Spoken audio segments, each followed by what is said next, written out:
It was exactly 8:17 a.m. on a calm Tuesday morning when Margaret Clearwater face-planted into my petunia planter like a sack of flour. Still gripping a 36-inch aluminum ruler like it was a divine sword of justice, she shouted the words, "Illegal extension," loud enough to wake the entire cul-de-sac. I, David Patterson, sipped from my world's okayest neighbor mug and watched the slow-motion replay from my security camera for the third time. I couldn't help but laugh. There she was, Margaret, self-appointed HOA enforcer, lying in my flower bed with dirt in her hair, petunias clinging to her glasses, and dramatic fury in her eyes. Let me rewind. I'm David, 51, a newly divorced high school science teacher who moved to the suburban serenity of Maplewood Heights for peace, fresh air, and allegedly low-key HOA involvement. After my ex-wife decided she needed to find herself in Costa Rica with her yoga instructor, I thought I'd earned a little tranquility. That summer, I extended my backyard deck by 18 inches, just enough space for a grill and a hammock where I could correct homework and sip cold beer while the sun dipped behind the trees. I followed every regulation.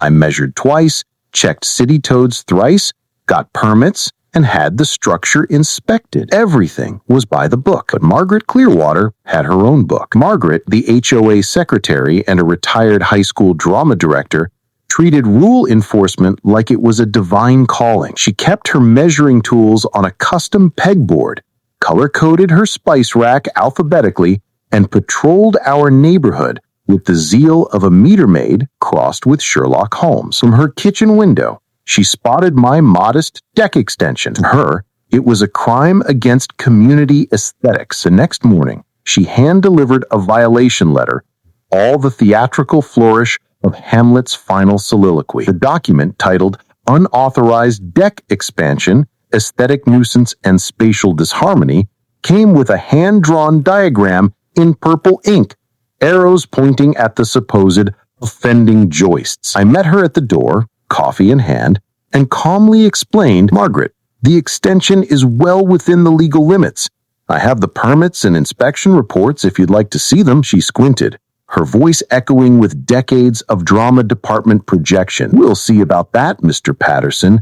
We will see about that." And with that, Margaret launched what I now call the Great Deck Investigation. Every morning, at 7:30 a.m. sharp, she'd appear in her backyard, binoculars in hand, labeled HOA surveillance, clipboard on her lap, documenting my deck as if she was watching a criminal hideout.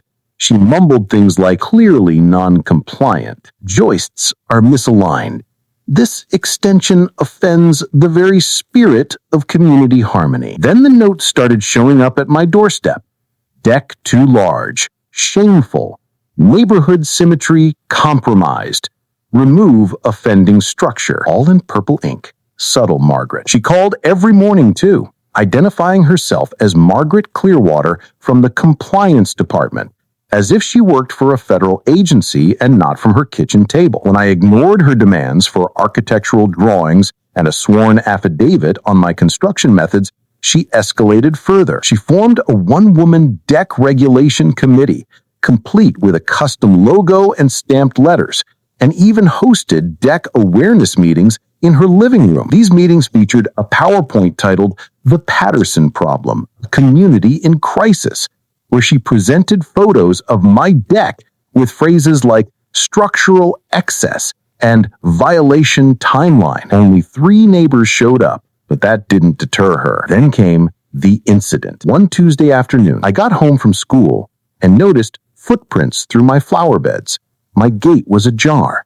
Something was off. I checked my security footage, and there she was, Margaret, entering my backyard uninvited, carrying her full HOA toolkit, ruler, tape measure, clipboard, and even a yoga mat for kneeling measurements. Apparently, she marched up to my deck like she was performing a forensic investigation. That was the last straw. I reported her for trespassing. Turns out, I wasn't the only one.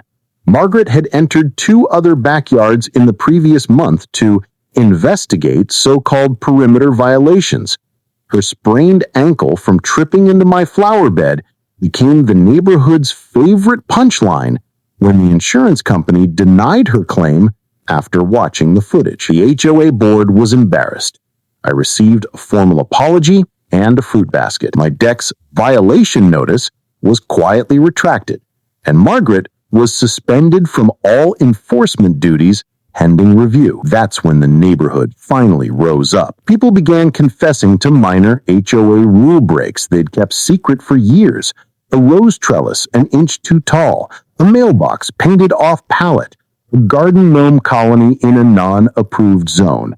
We had all been living under the reign of Margaret's measuring tape. A neighbor created a meme page, Margaret and Order, deck unit, featuring edited photos of measuring tools labeled Weapons of Mass Regulation and Ruler of Doom.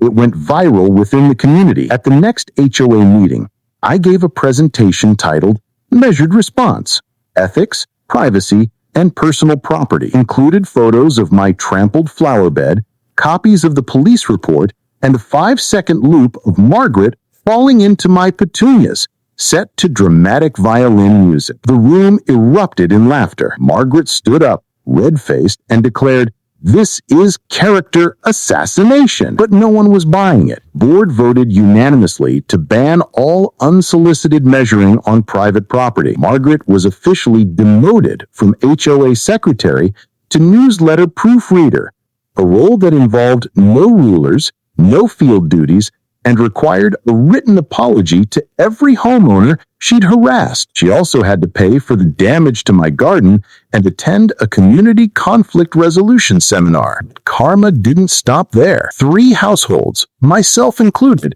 filed a civil suit for trespassing, property damage, and harassment. Margaret showed up in court still convinced she was the hero in this story. Her lawyer argued she was conducting necessary oversight. The judge disagreed strongly. After watching the footage twice, Judge Reynolds delivered the verdict. This was not enforcement.